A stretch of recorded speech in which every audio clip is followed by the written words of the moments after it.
Hi guys, ನಾನು ಇವತ್ತು ಗೊಂಗೂರು ಸೊಪ್ಪಿನ ಚಟ್ನಿ ಮಾಡ್ತೀನಿ. ಪುಂಡಿ ಪಲ್ಯ ಅಂತಾರೆ ಉತ್ತರ ಕರ್ನಾಟಕದಾಗ, ಹುಳಿ ಸೊಪ್ಪು ಅಂತಾರೆ ಇಲ್ಲಿ. ಈ ಚಟ್ನಿ ಮಾಡಿ ತೋರಿಸ್ತೀನಿ ಇವತ್ತು. ಅದಕ್ಕೆ ಮೊದಲು ಗ್ಯಾಸ್ ಆನ್ ಮಾಡಿ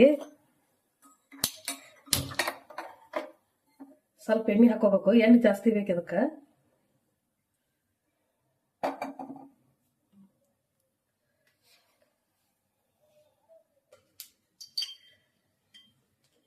ಇವಾಗ ಎಣ್ಣೆ ಕಾದಿದೆ.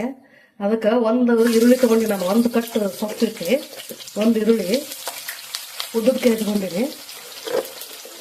ಎಣ್ಣೆ ಚೆನ್ನಾಗಿ ಹುರ್ಕೋಬೇಕು ಅವನು ಈರುಳ್ಳಿನ. ಒಂದು 7-8 ಮೆಣಸಿನ್ಕಾಯಿ, ನಿಮ್ಗೆ ಖಾರಕ್ಕೆ ಎಷ್ಟು ಬೇಕು ಅಷ್ಟು ಹಾಕೊಳ್ಳಿ. ನಾನು 10 ಹಾಕಿನಿ.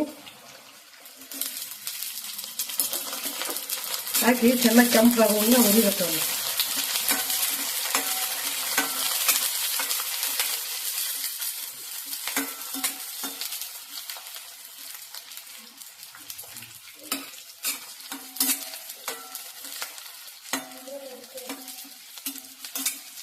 ಇದಕ್ಕೇನು ಪದಾರ್ಥಗಳು ಭಾಳ ಬೇಕಾಗಿಲ್ಲ, ಒಂದು 5-6 ಆದ್ರೆ ಆಯ್ತು.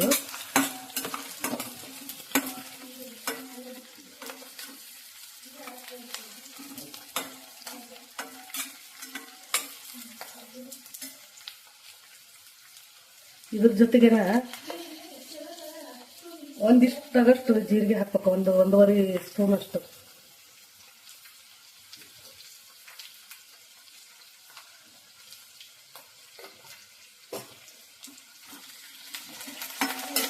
ಹಸಿ ವಾಸನೆ ಹೋಗ್ಬೇಕಲ್ಲ. ಇವಾಗ ಈ ಹುಳಿ ಸೊಪ್ಪು ಪುಂಡಿ ಪಲ್ಯ ಗೊಂಗೂರು ಸೊಪ್ಪು ಹಾಕೋಬೇಕು.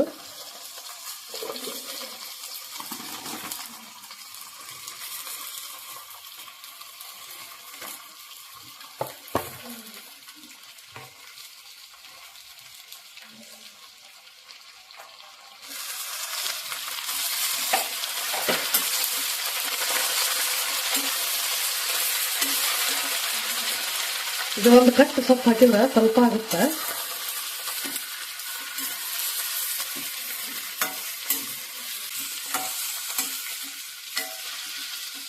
ಇದು ಅರ್ಧ ಬರೋ ತನಕ ಬೇಯಿಸ್ಬೇಕು ಎಣ್ಣೆಗ.